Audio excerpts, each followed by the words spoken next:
many people remember that in the mid-90s there was something called the O.J. Simpson Murder Trial? Raise your hand.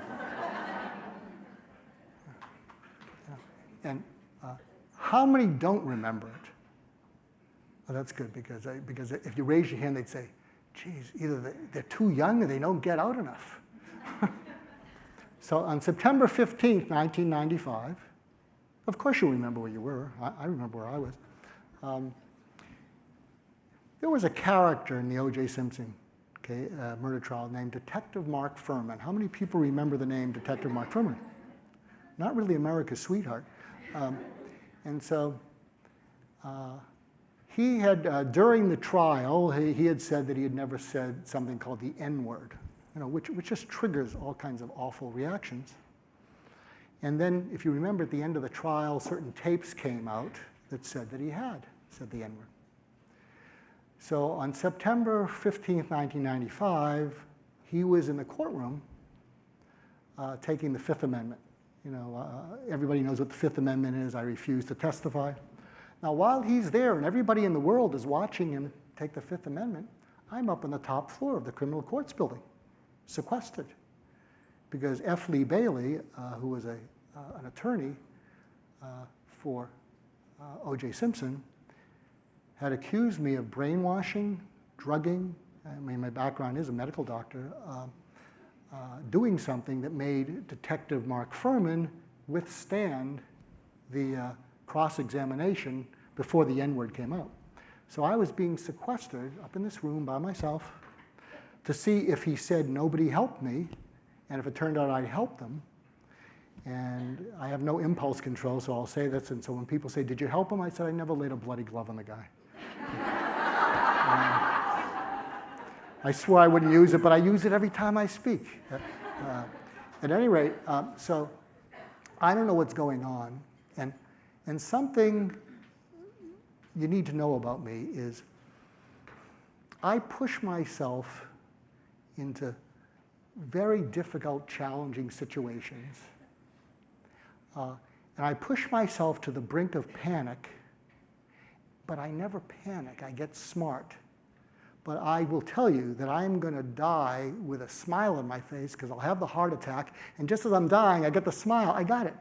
So what happens is I get smart right at the point of panic. So about 5 p.m. on that day, I'm getting kind of panicky. I'm getting kind of, knots in my stomach. And it really is true. Your life flashes before your eyes. And unfortunately, I was flashing in someone else's life. But things do come to you. And then what happened is I figured out F. Lee Bailey, and I figured out what all difficult people do. What I figured out is he would charm you, and he could be charming, especially with a drink. He would frustrate you, he'd anger you, and then he would push you into your rage. And in the trial, if you can remember any of it, one of the things he said to Fuhrman during the cross-examination, so you are saying you never said the N-word, you never used that N-word, and Fuhrman said no. And that's why I also learned this eye lock that I taught you, because I realized if when he's talking to me, I look down, he'll jump. If I look aside, then he'll think I'm hiding something. And if I look up, it'll look like I'm trying to figure something out intellectual to sort of hornswoggle him. So I had him so figured out before he came in, because I sat in the courtroom throughout the trial, probably 30 times. I would go in intermittently, and I would, and I didn't advise the prosecution, but I would come off with kind of weird stuff, and if they liked it, they would use it, and I could read in the newspaper whether it was good or bad. So picture this. He comes up. He's about the same distance as you are from me. And then Johnny Cochran's partner, Carl Douglas, comes in next to him. So they're seated over there. And I'm seated here. And Bill Hodgman. Bill Hodgman was one of the prosecutors prior to Christopher Darden coming in. Bill Hodgman got sick in the middle of the trial, and I was there that day. That's really true, and I'm glad he's in reasonably good health. So Bill Hodgman is there sitting next to me. And I had Bailey figured out that he was going to charm me, frustrate me, anger me, and then push me into my rage. And So what I did, so imagine this. I'm trying to lull him into a false sense of security. So he sits down, and and I really looked like a shrink. I think, I mean, except I was 2 decades, too early. I had a corduroy sport jacket on, penny loafers, still got those, a plaid tie. No one wears this stuff anymore. Not even in the movies they wear this. But Woody Allen would have liked it. So he comes, and I'm fiddling with pencils and my tie and all this, and Bill Hodgman says to me, Mr. Bailey is here to ask you some questions. And so I just wanted to lull him into a false sense of security. And so at that point, I look up at Bailey, and I hold on to his left eye like I'm holding on to yours. So she can attest that I can take her eye anywhere I want. I can do that with you. Is it amazing? We can dance in our faces. And you? Isn't it true? Raise your hand. Isn't it true? I'm doing that. So imagine that I'm doing that with him, and he doesn't know. He probably just thinks I'm just another ridiculous psychologist type. So he starts saying, we don't really know who you are. We know you've been here in the trial. We don't know what your role is, but we thought we'd ask you some questions. And here's another insight I learned. When he said those things, normally a person would go, uh-huh. You know how someone says something to you and you go, uh-huh? How many know what I'm talking about? Every time, especially when these difficult people say something and you go, uh-huh, they are reeling you in. Now, this is a terrible pun, given this trial, to slice your head off. No, so when someone is using that to draw you in, and you go, these difficult people are setting you up. So he's saying these things, and instead of my going, I had such self-control that I just blinked. I was friendly, but I didn't go, and then what happens is, Bill Hodgman says to me, Mark, you haven't said anything.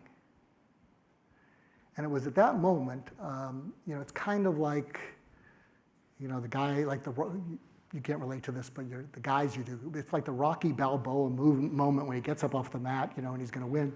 And so I said to Bill, he hasn't asked me a question, because it was all innuendo. And so then he just started asking me questions. And I just held on to his eye, so no one else knew that I was holding on to his eye. And what I was thinking, and this is what you can use with high maintenance people, what I was thinking to myself is, I'm not perfect, but the person who has more to hide has more to fear, and to my best of my knowledge, I may drive people crazy, but I've not killed anyone. What's your story? So that's what I was looking at.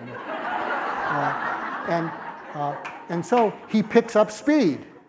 And then all I can remember is he said, so you didn't brainwash or meddle or you didn't do whatever. And so he's picking up speed. And it's one of those things where it's like the E.F. Hutton moment where I forget what he says, but it was supposed to push me into my rage. And so he says it, and he's waiting for my answer like all of you. So imagine you're waiting for my answer. And imagine you're the other people. Bill Hodgman's waiting for my answer. And I'm looking at him, eye to eye, and I count to 7. Everyone's looking, and I go, and it's like E.F. Hutton. He's going to talk. Garbo talks. He's going to say something. And so imagine this, in the calmest way, haven't lost eye contact with him. I said, Mr. Bailey, my mind wandered for the last 5 minutes. Can you repeat everything you said? He said, what? I said, yeah. They don't validate my parking. And I was wondering, this is above and beyond what I do for them. And I was wondering, I'm sorry. And so he goes, what? I said, yeah, my mind wandered. And so difficult people often don't have substance. And so he turned to Carl Douglas and he said, what did I say? But it shifted, and I knew I'd won. And so within about 3 minutes, he said, I don't think we'll have to call Dr. Goulston. And plus he had taken the Fifth Amendment. And I am pumped up. I mean, I beat the devil. So he's walking out of the room, and I'm getting my notes together. And I said, Mr. Bailey, I have a question for you. And Bill Hodgman is about a foot taller than me. He said, Mark, it's the end of the trial. Let's get out of Dodge. Come on. It's okay, Bill. And Bailey looks at me, and he says, what? And I said, have you heard the saying in the trial that you know, when you say the N-word, you can't unring a bell. Have you heard that? You know, it's a familiar phrase. He said, yes, so.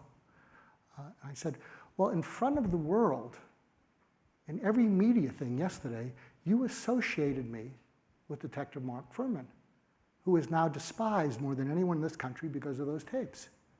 And I didn't do anything, so you slurred me. Do you have any idea how we could unslur a slur? And he looks at me, and then he looks at Bill Hodgman as if to say, who's your little friend? You know, and then he goes and he walks out the door, and I'm putting my papers together, and then he walks back in, and he looks at me and he says, I'll trade you a retraction in tomorrow's paper if you tell me what you figured out about me.